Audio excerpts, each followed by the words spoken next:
Hello everyone, welcome back to video on Simply Math. Today we are going to be doing Newton's method. Now, what is the application of Newton's method? Well, let's say we had a equation x to the power 5 plus 3x plus 1 is equal to 0. We would not know how to solve this equation, get the zeros of this equation. So Newton's method is basically using a derivative, and it makes it a lot easier. So let's derive the expression for Newton's method.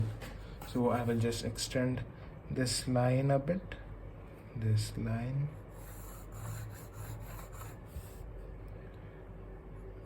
just this. Okay, let's start. So let me say I'll start with a point. So this is a 0, right? This is the 0. I can see in the graph, but let's say I didn't have a graphing calculator to find this graph. So I would analyze about around where the 0 might come. So 0 doesn't necessarily need to, the 0 doesn't come here for this function. This is not the graph of this function. It's not the graph. This is an example. So I will choose a point x1. From this point x1, from here, but this is the graph of y is equal to f of x. So I will just draw a little line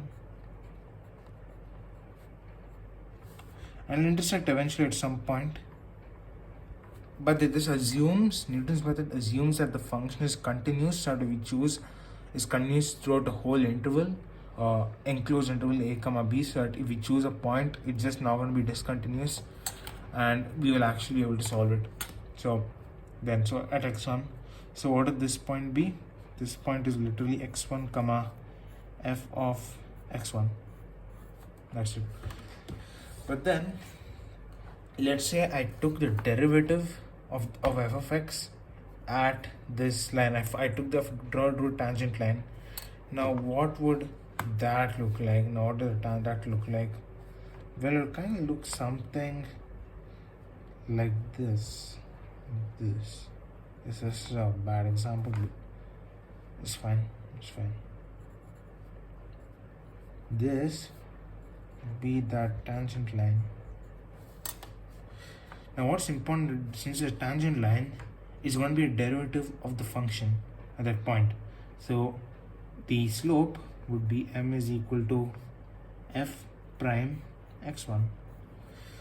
Now what we notice here, this new point x2 is closer to the 0, or the root of this whatever this function is, than x1.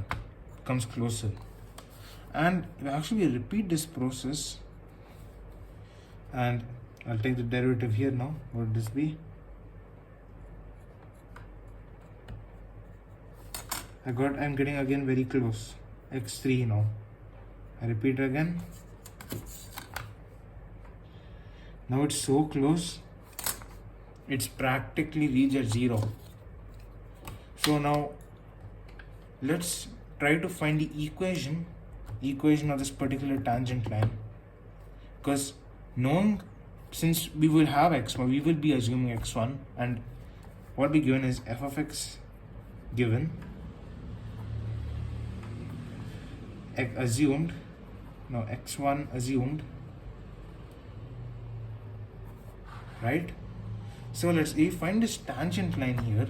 We can then find x2, and for x2 we will again have x2 comma f of x2, and we already have fx. We can calculate f of x2, and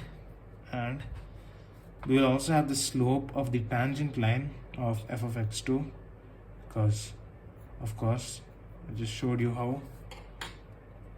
So then let's find tangent line. Now what is tangent line formula?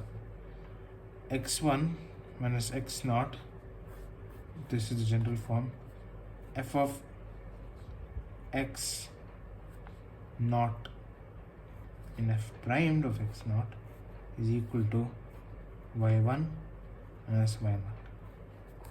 Let us substitute now. What's x1?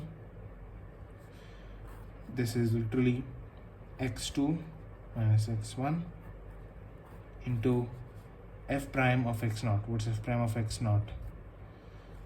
I'll just be f prime of x1, because here I'm just replacing x0 to x1 and x1 with x2, and is equal to, will be y1. y1 will be 0. Has to be 0, literally, because see here, this point here, the coordinates of this point here is x2, comma 0, because it intersects, that's the point where it intersects the x-axis. 0 minus f of x1. That's the equivalent. So we have the formula and I substituted. So now we're solving. X2 minus x1 is equal to minus f of x1 divided by f prime of x1. So x2 is equal to x1 minus f prime x1, mean f of x1 divided by f prime of x1. Now we can extrapolate this by taking the general form of x of n is equal to x of n minus 1 minus f of x n minus 1 divided by f prime of x n minus 1. So this works really well for polynomial functions of a very high degree. So we can continuously keep doing this. So we can start at this assumed point, get to second point, make this our new assumed point, and then solve for x3, make x3 assumed point, and keep continuing until we get a 0 that is at least very close or is literally the solution to our equation. And that is the general formula for how Newton's method is used. That's the general formula. This is very, it's not extremely precise, but if we're calculating zeros, it's a very novel, useful, it's a very beautiful method, beautiful method. That's why I like it a lot. So thank you a lot for watching this video till here. Keep watching the rest of the videos. Like, share, and share the